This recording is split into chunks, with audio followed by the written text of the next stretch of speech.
If you want to quickly grow a company, you need three things. So you need marketing to bring awareness to your business. You need cash. And then you also need leadership. And so I plan on building a company for each one of those things. So first I'm building a marketing company. Then I'm going to be building an investment company, like some sort of venture capital investment company. And then number three is I'm going to build a leadership company. And so if I decide to, let's say, jump into a nonprofit work and help grow a nonprofit, I can inject those three different companies into it and grow it really quickly. If I decide to, start a nail salon, I can inject those three companies into that business to grow it quickly. So that's sort of my vision, first starting with this marketing, building the foundation. And then, once I start going to pro bono work, I'll have all the other foundations there too.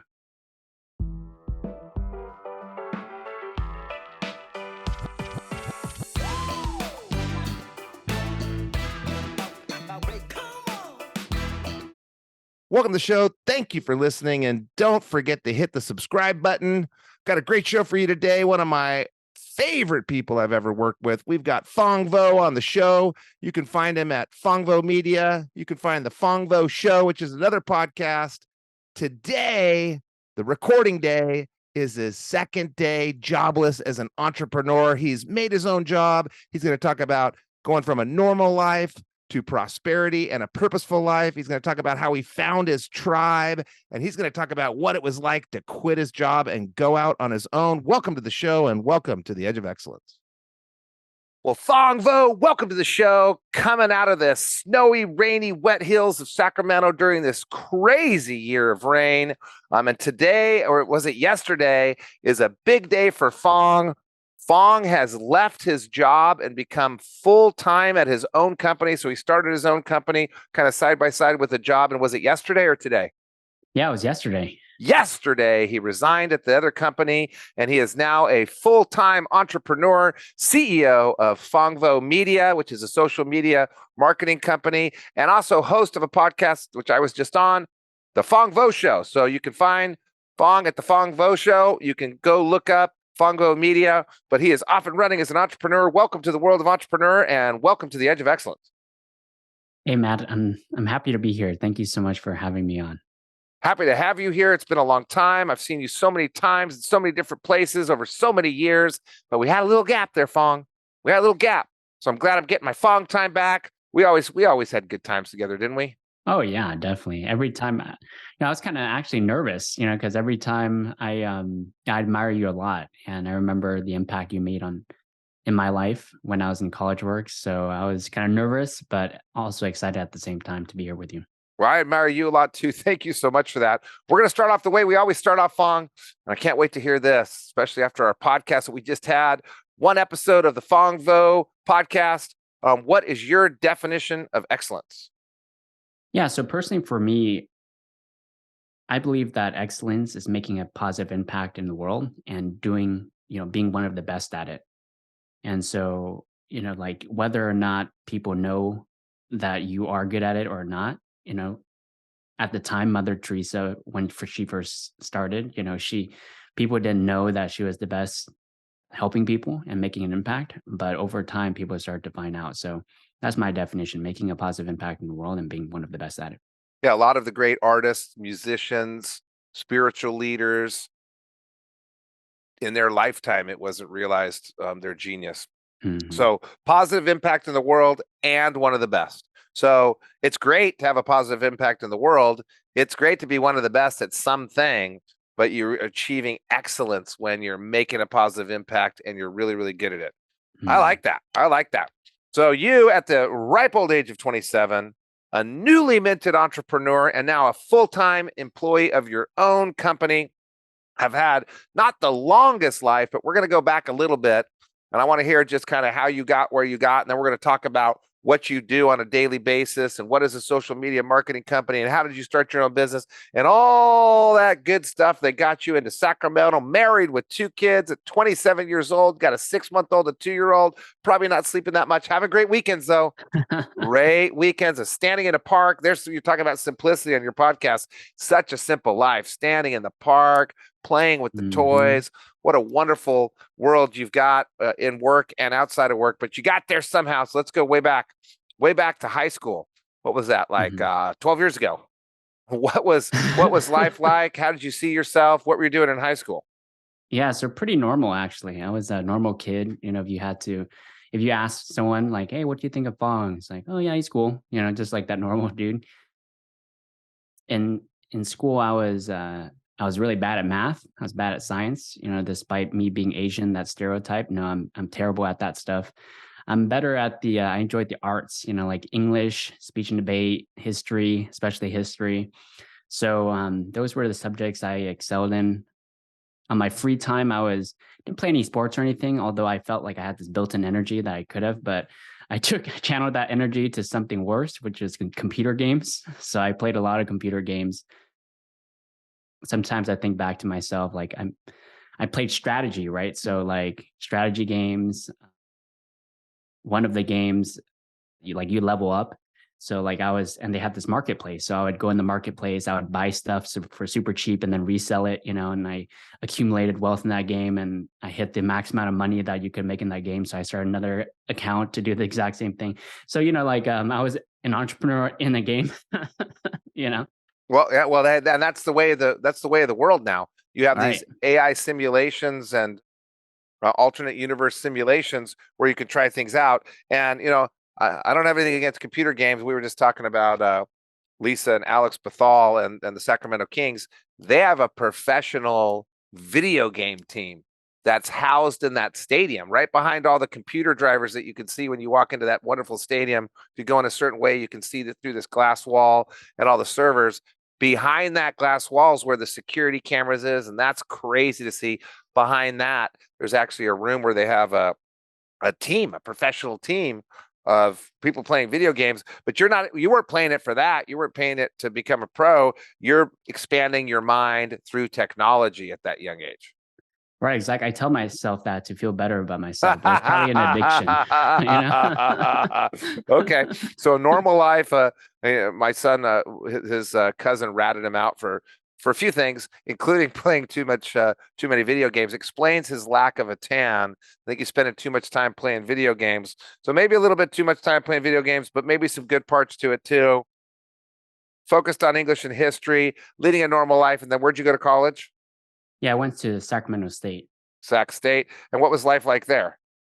Yeah, so first year I got a job, so started to really learn the responsibility of that freshman year, and then college, my sophomore year, that's when changed my life. So I bumped into something called College Works Painting, Yeah, I know it. I know it. I completely reinvented my life. I felt like I leveled up. I became a better version of myself.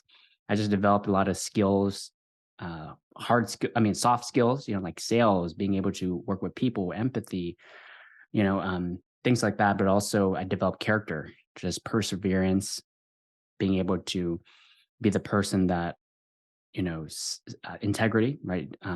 Doing the things that you say you're going to do, just building my character through that. So freshman year is normal. And then sophomore year, that's when completely changed my life. And I became a completely different person. Cool. And I was there for that. I was a witness to it. And you were that I don't know, normal. I don't know what normal is, especially by the time I meet people, they're usually, I mean, maybe normal for the group of people that I see, but compared to the normal people in the world, maybe they're a little bit more driven, a little bit more dedicated. That character of perseverance and integrity and work ethic and compassion, all that. You said building. I like that word, building. You found an avenue to build and practice and build and practice and get better and better and better at it. I'm glad that I was there for that. A lot of people that listen to this are not in the Midwest. We only have College Works in the Midwest now. There might be someone else. They might be in California. They might be in Europe. They don't have access to the College Works system. So you found a way to really, really work hard. You found something that was really pushing you and challenging you, and you wanted to quit a few times and maybe woke up crying a couple times like I did. What would you tell people that were in college in California now? Where would you tell them to go find these soft skills, and what were the kind of the building blocks of the College Works program that really affected you and changed your life that could be mimicked outside of College Works? Yeah. So the biggest thing for me is, especially for me, is I learned a lot through doing. And so making mistakes, doing things a certain way or different ways after you learn from your mistakes. So that's what I really enjoyed about college works is the tangible and the kinesthetic learning, me being able to do it. So what I would encourage someone that might not be able to have access to college works is to find another internship or just a role where you can learn through doing instead of just learning through a book like you would in college. So and there's certain levels of doing, just because you're doing, like, let's say getting coffee for someone, being that intern is not going to teach you much, but learning something that is useful for school. Yeah, I mean, I'm sorry, for your future career, or a skill that's going to level you up. So that's what I would encourage someone to do. Yeah. So getting any random internship isn't going to get done the perseverance, or isn't going to get done the hard work. So you're talking about an ability to make mistakes. You're talking about what you actually do in the job. You may want two of them. So my son, he has to take summer school because you've got to select classes that hit both of your majors and a GE if you have two majors. And if you don't, you find out you have enough units, but not for your major. So he's got to take a couple summer school classes. And I was talking about an internship, and he's like, I can't do that.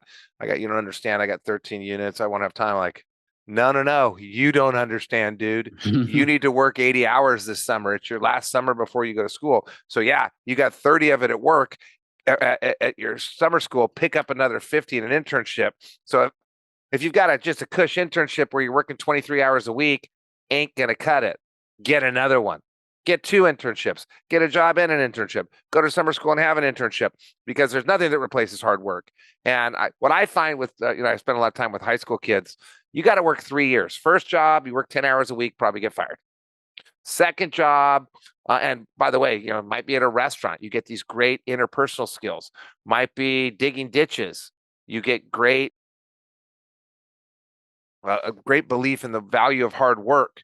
Those first jobs, and I got fired from many of my first jobs.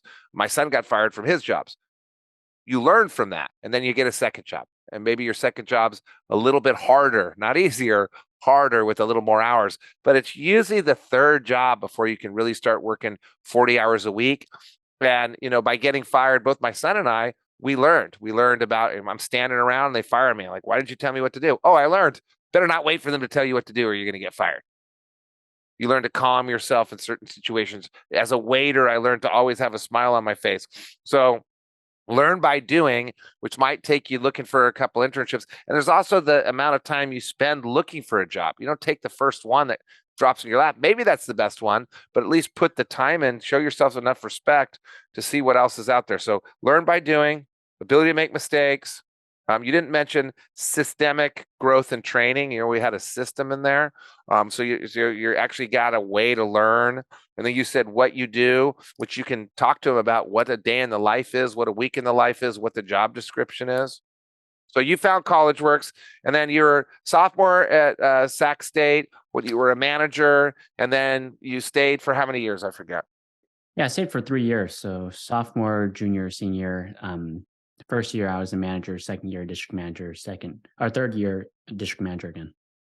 Yeah. Okay. So you had the full Monty. Oh yeah. Yeah. I was all about College Works after I graduated. I was like, actually at one point, and my the VP was Derek Jorgensen. So, and should we do a shout out? How about this? Shout out to Derek. Derek Jorgensen, Jarek Ramos. Shout out to you both. And if you're listening right now, you text me and I will take you to Bar One, the greatest Italian restaurant in Orange County right now for lunch or dinner. So we're going to text those two guys. Yes. Awesome. So you're with Derek, one of the greatest people of all time. Yes. Yeah. So I remember at one point I came up to him. I was like, Derek, like College Works. I'm all about College Works. I'm learning so much. Like, school is useless. Do you think I should drop out of school? I seem to remember this. Yeah. I was like, do you think I should drop out and just focus on this? And he was like, no, don't do that. Just figure out how you can manage both, So yeah, I went through the whole, I really feel that way. Like if I think back to my college days, the biggest learning I'm just glad I went to college to find college works. That's the only reason why I'm grateful for college. Oh, that's awesome. And you found your tribe there. So if I was going to look back, and I don't even remember how many years ago, it must have been 6 years ago, 5 years ago, 4 years ago. How long was it? 5 years ago? 2017 was my last year. So 5 years ago. Yeah. And I look back and I remember, I'd come up to Northern California. We'd go to Mexico, Vegas, these different places together. And I keep coming back to what you said. You had a normal life. If people ask you, I like Fong, he's a cool guy. So I think, when I knew you, you weren't kind of this normal life. I like Fong, he's a cool guy. It was, hey, there's Fong. Let's go hang out with him. You kind of got what'd you call it? Ratcheted up a little bit. Right, leveled up. Leveled up. I think you kind of found your tribe almost. And I think that's probably pretty important as you're looking through college or you're looking through internships or you're in your low 20s, finding that tribe that, they were supporting you and you were supporting them. You were always doing stuff for others. They were always doing stuff for you. You're motivating each other. You were pushing each other. You kind of like mind. So what's the importance of that? And how are you finding your tribe these days? Yeah, I think that's huge. Surrounding yourself with people that motivate you, that help you become a better person. So, funny enough, right when I started College Works, I literally, cut down I completely quit cold turkey video games, like computer games, because I had a new channel I could exert all my energy into, right, which was building this painting business. So I actually lost pretty much almost all my friends that were also playing video games, and so because I wasn't playing anymore, I didn't spend time with them, right? And so I found a new tribe at College Works, people like other interns, district managers. I built relationships with them. And so they really helped me just kind of become the person that I can become. And so we always motivate each other, through the tough times of College Works. Sometimes they might be crying or frustrated about something. They would call me and vice versa. So I think having a tribe is huge. Surrounding yourself with people that you want to become and can motivate you is huge. So was it accidental? Did you just stumble into the training one day and you went, oh my goodness, these people are just like me. And then you stick around a little bit and you see the culture is this culture of lifting others. Was it accidental? What advice do you have for someone in their 20s right now, hopefully listening on 1.5 speed? I listen to this podcast on regular speed and hated every second of it. Crank it up to 1.5. My voice sounds horrible. Takes us too long to make our points. So they're listening now at 1.5 speed. What advice would you have for people to help them find their tribe? Yeah. So research, go on Google, find, like different groups, like whether it be a club, a group, on whether it be Facebook, you'll be able to find people that you want to become. Luckily for me, I just got lucky. I just stumbled across and it fell into my lap totally. I felt like it was the universe just gave me a gift, and so, but like, if things are not going for you like that, then I would go on Google, I would go on Facebook and find different groups that you can participate like that, whether it be business groups, if that's what you want to become, if you want like a personal development group. There's so many different groups on Facebook that you can find. And so join those groups, and they probably have some sort of get together where you can go and meet the people there and see if, they're your type of people that you want to associate yourself with. And the College Works tribe was interesting, similar values. So if I was looking for a tribe, I'd be looking at values. So I've got my entrepreneur tribe. I've got my school tribe. I've got my old friends that are part of a tribe. I've got my work tribe. We all have the same values or similar values, similar motivations. We're headed in the similar direction. The tribe falls apart. Everybody's out there moving and shaking right now. You get somebody that retires for some reason. They kind of are out of the tribe a little bit because they're not heading in the same direction. Still have the same values.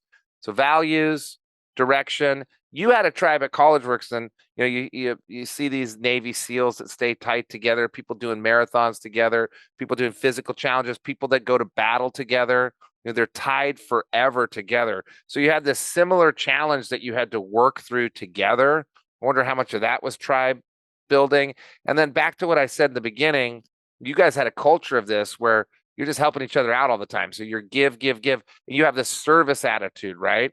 It might be easier to get a tribe if you have, well, first, I think that values for sure moving the same direction, but that attitude of service, and you never did it. I know you pretty well. You never did anything for anybody hoping to get something back, ever, ever, ever. I got lots of messages from you, lots of calls, lots of random thoughts. It was always palm down, never looking for something back, which is part of the tribe, right? Which is, I guess, part of the values. So you Google, you go try it out, you figure out what direction people are going in, you figure out, try to gauge what values they have. Maybe you have a similar struggle. Maybe there's a purpose for the organization. You're building houses for the homeless, whatever it is. But you found your tribe. And what did that do for you? It did a lot of things. Number one, I realized the importance of surrounding yourselves with the right people. Like that's something that was not in my mind when I was playing video games, and playing computer games. When I did college works, I started to realize the importance of surrounding yourself with the right people. So that's the first thing, is being cognizant of that. And even to this day, being cognizant of that. Who am I spending my time with? Is it going to add value to my life? And is it going to make me become a better person? And can I also give back to them as well? Right? It's a mutual relationship. So that's number one. Number two is it kind of for like the competitive nature. So a lot of the people I surrounded myself with were very competitive. And so, they were sharing, oh, I just did this, I just did that, I just booked this, I just booked that. And then you're like, oh man, I need to do more. I got to go out there and hustle harder. So it kind of motivated you to get off your ass and work harder. So that's another thing. And then number three is just being able to realize that you're not in it alone. Like sometimes I feel like people isolate themselves. We feel like we're the only person with that problem, but being able to share our problems with other people in that group and them sharing it back makes you feel like you have a support system and that you're not going through it alone, because you can get, lost by just focusing on yourself and feeling like you're the only person in the world going through that problem. Yeah, that's kind of the common enemy. You get these bonds with military personnel fighting against a common enemy. You guys at College Works had a common enemy of, average or lack of success. So so when you're looking for tribes, you're looking for mutual relationships. You're looking for this sibling rivalry competition where you're all fighting each other to be the best, but you're helping each other out. The support system. You didn't mention this, but I was thinking about this while you were talking. You didn't have any narcissists. No one was in it for themselves. They were in it for everyone else. And I remember, Derek Jorgensen, he made a lot of decisions that were kind of maybe not the best business decision sometime, but they were the best moral decision. And it ended up being the best business decision. And I remember you guys would, trade things around, help people out, work with someone else's people, just constantly everyone was lifting. And I keep coming back to the values. I think you brought your values. You were kind of a symbol of some of those values, right? You were the symbol of generosity. You were the symbol of effort. You were the symbol of paying attention. You were the symbol of putting yourself out there. You would put yourself out there, bravery maybe. And so, I keep coming back to values for that tribe. But you came to College Works, you found the tribe, you found some success, which maybe you didn't know you had brewing in you. And then you left, like happens once in a while. Mm-hmm. So you didn't go straight into Phong Vo Media. You didn't go straight into the Fong Vo show. What was your step between graduating from college and where you are at as of yesterday, being a full-fledged entrepreneur? What steps were you taking? What did you learn? And what could that how could that help the audience? Yeah. So right after college, I started to look for a job, right? And so I actually took a lot of the principles I learned from College Works, where I'm like, okay, how many jobs am I going to apply to? I applied to 100. Yeah. Okay, let's just stop right there. Because how do you get a job? You make a job out of getting a job. Right. Exactly. How do you get a good job? You apply to 100. How long does it take? It takes months. So my goddaughter just went through it. It took 6 months. You start your senior year in October to hope you have a job by the summer after your senior year. So you applied to 100 jobs. I think I knew that too. Yeah, so I applied to 100, and then out of 100, X number responds back to you and sets an interview. Some people don't, so followed up with them with the phone call, right? Hey, did you get my application? What'd you think? Like that sort of thing. And so I did these, I think I did like anywhere between 6 to 10 different interviews. And so it really came down to two choices. So one choice was making, 6 figures at a corporate job, right? Corporate sales. And so that kind of attracted me because, 6 figures, that sounds like a lot, right? The other choice was working at a startup accelerator where they pay you like a fraction of that, like a third, a quarter of that, but you learn the skills, what it takes to build a business from scratch, the startup world, right? And so I was debating both, and I called the corporate people up and I said, hey, I appreciate you, considering me, but I decided to take another opportunity. So I went down the startup route. And so worked at a startup accelerator for about a year. And for people listening, if you don't know what a startup accelerator is, it's basically a company that helps other startups achieve a few years of growth within a few months. So we did that through sales teams, marketing teams, venture capital investors who would invest hundreds and thousands of dollars into these companies. So I worked with about 10 different startup companies and learned so much from that, being able to create a go-to-market strategy, implementing, different sort of marketing campaigns, developing a sales script and to close these deals for these startups, right? So learning a ton there. And then about a year in, I bumped into a guy named Edwin, calls himself the Chief Happiness Officer. And I was so inspired by his story. And I decided to quit that startup accelerator and work at this new startup, Happy Neighborhood Project. So worked there for about 4 years, and 2.5 of those years, I helped take the company from being just in one market to over 50 markets across 6 countries. So that was a really great learning experience as well. And then yesterday, I decided to go on my own, and I still was, doing work. I started Phong Vo Media about a year and a half ago. So I was doing kind of like side work. It was like a side hustle, but now it's becoming my full hustle. All right. So you went to school, you found your tribe, you found your passion, you found some of your skills. You came out, you went into a startup accelerator, same thing. But I want to just get to your funnel. 100 apps, got you 10 interviews, got you 2 jobs. So that's probably a good thing to think about. How am I going to get the best job ever? Put out 100 apps, 150 apps, do 10 to 15 interviews, get 2 to 3 interviews. And then you got to stop and think long-term, short-term. What is this job going to do for you long-term? What's it going to do short-term? Because you're paid in 2 things. You're paid in experience, which is valuable and bankable and monetizable. And you're paid in money, which is monetizable, bankable, and valuable. So you weigh the different things. You got all experience and no money. Maybe that's not going to work. No experience and lots of money. Maybe that works. Maybe that doesn't. But you found the happy median. And then you had what happens to a lot of people in consulting, which is basically what you were doing, is you get hired away. So you get hired away by the Happy Neighborhood company. And then what happens is if you perform well, other doors open. So all you got to do is try things out, perform well, try things out, perform well.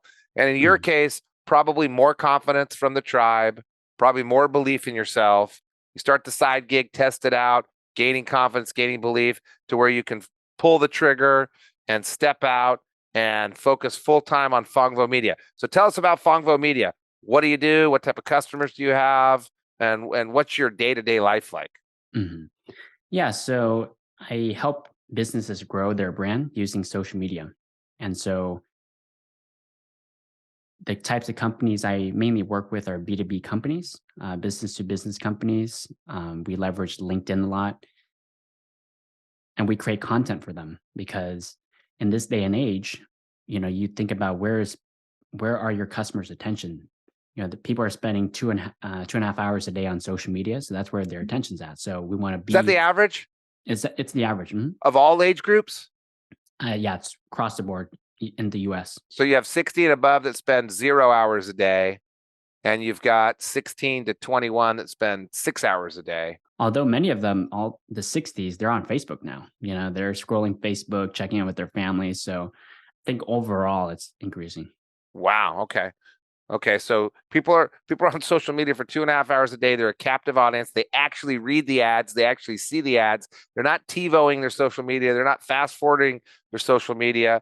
And so you're helping them create content that's going to create a fan base that drives in and wants to check out their product or service. Yeah, we built their brand, instead of, and I understand the value of sales. Companies need to focus on sales, but what if you can also get people to come to you? And so that's what branding is. Like Nike is not cold calling, companies to buy their shoes. They built this brand where people are hitting them up to buy their shoes, right? So that's what we're doing, building a brand that people want to go to. And so my day to day, I create content. We figure out a content strategy for these businesses, what they're comfortable with. And then we start implementing that through video editing, graphic design, written posts. We schedule those posts and then it goes out. And then we also find their potential clients and engage with them using AI technology. So that's my sort of day to day. So day to day, you're creating content. You're curating content. So you've got the analysts working, the hard work working, the intelligence, the tie into your tribe and what your tribe wants, your understanding and ability to read people, your EQ, all that stuff that you were talking about that you developed in college. You're still focusing on a positive impact in the world and being one of the best at it. So then you have to move into the product manufacturing, and your product involves video editing, graphics, making a great product, and then you're engaging the people you're selling to. Now, are you a one-man shop right now? Do you have any employees yet? And so I have a team, they're 1099, but I have a team of a handful of people that help me with the video editing, help me with this, scheduling posts, help me with kind of like the work, the delivery. And so that way I can focus on the business development and also, building relationship with these partners. Because one of my, visions for this company is to be in business forever. So I'm never going to sell this business. And so I want this business to live on past me. And the reason why that is because I vowed that by 2026, we're going to be launching a nonprofit accelerator where we'll take a portion of our profits, build this nonprofit accelerator, and so bring awareness to these nonprofits, right? Because these nonprofits, they have a great idea, but what if we can generate more donations? What if we can generate more volunteers, right, for these nonprofits so that way they can grow? And inherently, we're impacting people through that. And so if I can create a business that will last forever, it will be able to impact people positively forever as well. So that's kind of like my vision for this company. So in addition to your daily life of content strategy, content creation, consulting, product management, and engaging clients, you have a management role, a leadership role, a delegation and a delegation management role to make sure products up to your standard. And then you've got this constant driving vision that you're promoting, whether they're 1099, W-2 employees, volunteers, whatever it is, this vision, which is tied to your values and tied to your tribe, which is probably bringing the right people on board to help you out, probably bringing the right clients on board. People are excited about that, so they want to be a customer to help with that. And you can leverage all your experience of your long 27 years, which probably you're more like a 40-year-old based on experience of this short but impactful life to help others. And that's fantastic. And so have you done any pro bono work yet? Not yet. So I plan on launching that in 2026. So right now is building the foundation, because if we can't survive, then we can't help anybody. So I want to build it. Go ahead. Yeah. So I want to build this up to have a strong foundation. And then my next business, I didn't tell you about this, is so my master plan is to create. Let me back up. While I was at that startup accelerator, I started to realize something. If you want to quickly grow a company, you need three things. So you need marketing to bring awareness to your business. You need cash. And then you also need leadership. And so I plan on building a company for each one of those things. So first, I'm building a marketing company. Then I'm going to be building an investment company, like some sort of venture capital investment company. And then number 3 is I'm going to build a leadership company. And so if I decide to, let's say, jump into a nonprofit work and help grow a nonprofit, I can inject those 3 different companies into it and grow it really quickly.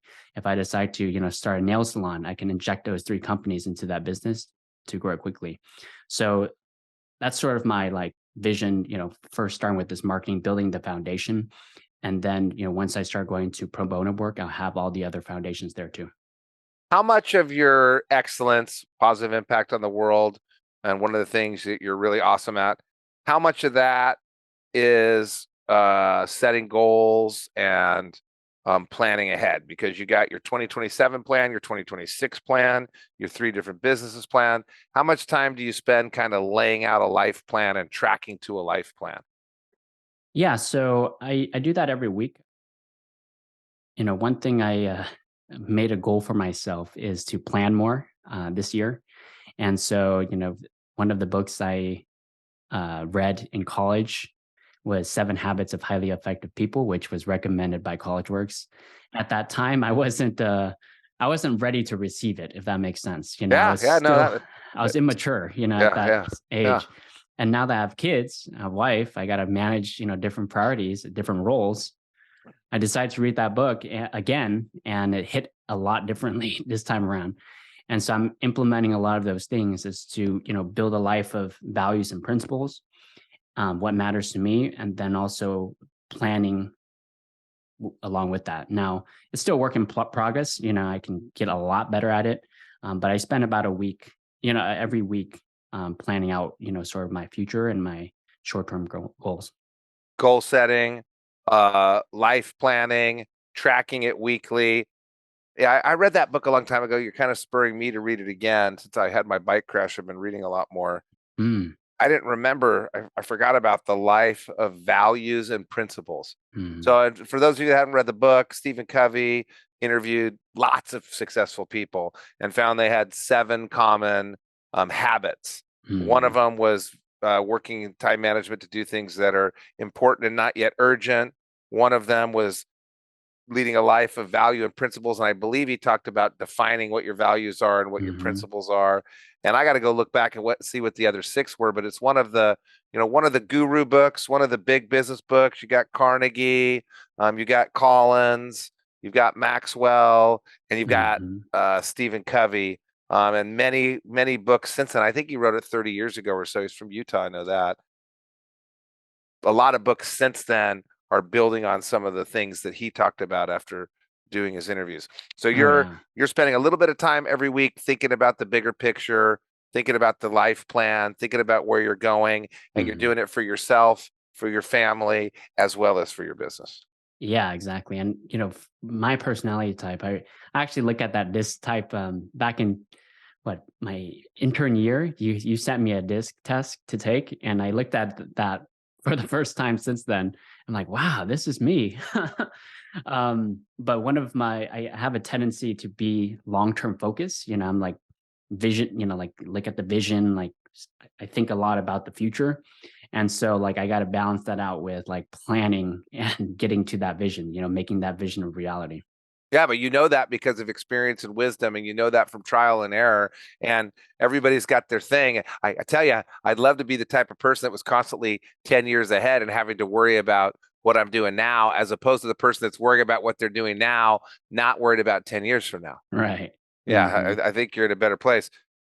So are you surprised by where you're at in life compared to your normal high school life? Bad at math and science, good at English and history. Is where you're at now surprising? Yes and no. So no, in the fact that I always felt in my heart that I was meant to do something great, that I would be on the path to greatness. And I feel like I'm not even like near there yet. I have a long way to go. So no, in that sense, but yes, in the sense that like at that time I wanted to, I always wanted to help people and make an impact, positive impact in the world. So I thought that would be through being a detective, because my mom and I would watch a lot of detective shows, crime shows. So I'm like, man, if I could be a detective, I could impact people. And then I took a few classes and I was like, it's probably not right for me. Like a lot of the people that they're putting in jail are the people I'm trying to help. I want to, that we need to work with and really help. And so I changed my major to social work. And so I started doing social work, volunteering. I'm like, what if I don't agree with some of the laws that are in place? I can't do anything about it. I have to enforce it, right? And so that's when College Works came, and I'm like, wait, I could build my own business. I can build in the way that I believe in, and I can make an impact the way I want to. So I have control, complete freedom to do that. And then also money rules the world. If you use money as a way to, you can use it for good, as a utility for good, then that has a huge impact. Money controls a lot of things. So that's how I decided to, get into business. But yeah, I always thought I was going to be a detective or a social worker, and it changed over time. So yes, in that sense of what I'm doing. I think so. You left in 2017, so it would have been 2014 or so. I think you told me you wanted to be a social worker back then. I think we Yeah. had a Mhm. conversation and you wanted to be a social worker. And, I'm all about that. I love that. And it's a certain type of person that should go into that. You need to be a supporter, back to the DISC test. You need to be hardworking. You need to have a pretty, I couldn't be a social worker because I couldn't handle it emotionally. You need to be really able to separate yourself. And I remember you wanted to do that and you changed and kind of reinvented, but you're sort of doing the same thing. You're a business social worker. Mm. You're helping the Oh, I get business that. get over whatever challenges. You're helping the business express itself. You're helping the business solve some problems. Interesting. And, looking back at, these years, I know it was a sacrifice in Sacramento to step away from, going to the lake and going up into the mountains and all the ski weekends and all the trips to San Francisco, and to work for 3 years in school. So you made that sacrifice. Looking back, what's a sacrifice that you made in your early life that, maybe someone listening to the show right now is facing in their early 20s or late teens, that you look back and you think, God, I cannot believe I ever questioned myself on this. That's the best sacrifice I ever made. Yeah. So biggest sacrifice would be the computer games, like playing at, at one point I was playing like 6 to 8 hours a day. Like it was insane. Right. So being able to make that sacrifice of doing that sort of addiction for so long, and then it not bringing me any value, and then putting my time, exerting my energy, and becoming a better version of myself through, doing college works, that was probably a big sacrifice for me. The weekends, instead of like sleeping in or, doing things that are unproductive, using that time to going out, knocking on doors and generating leads. And, so that would probably be the biggest sacrifice, the addiction I had to computer games, and then also the weekends, and That's the it. It's free an time. interesting. I don't know. I've heard. I think you're probably my 110th episode. I don't think anybody's ever talked about a negative thing that they cut out, but it was scary at the time, right? It was your identity, your friend circle. I don't know if you had aspirations of doing it professionally. Nowadays, maybe people do, but if you don't, it's a little bit of a different story. And so you sacrificed what you thought was your life and you thought was your future and you thought was really, really fun to take a chance, and you found better. Wow, that's a cool. It's like it's a leap of faith. God, that's just an interesting way to think about it as a sacrifice. Wow. Well, Fong, I appreciate you taking time. I just want to mention again, Fong's got the Phong Vo Show, and you can find that anywhere you get your podcast. If you're in business and you're doing business to business, we got Phong Vo Media, which is a couple years of success, helping people capture audience and clients and people to build their company with, and customers to share their services and products with. So if you're looking for a possible job, you're looking for someone to help you out, Phong Vo Media, you can Google that, straight out of Sacramento. Phong Vo, it's been a long time. It's always refreshing. I'm so glad you found your tribe here. And wow, what a difference you made in our tribe while you were here. You made us less narcissistic. You made us more positive. You made us more fun. For sure. And old Derek and Jarek Jorgensen better be listening to this show and taking me up on my wonderful offer to take them to lunch and not drink, because I can't drink anymore because of the damn doctor. Phong Vo, thank you so much for coming on the Edge of Excellence, and I hope you have a great weekend. Yes, you too, Matt. Thank you so much for having me on. I appreciate you. Appreciate you too.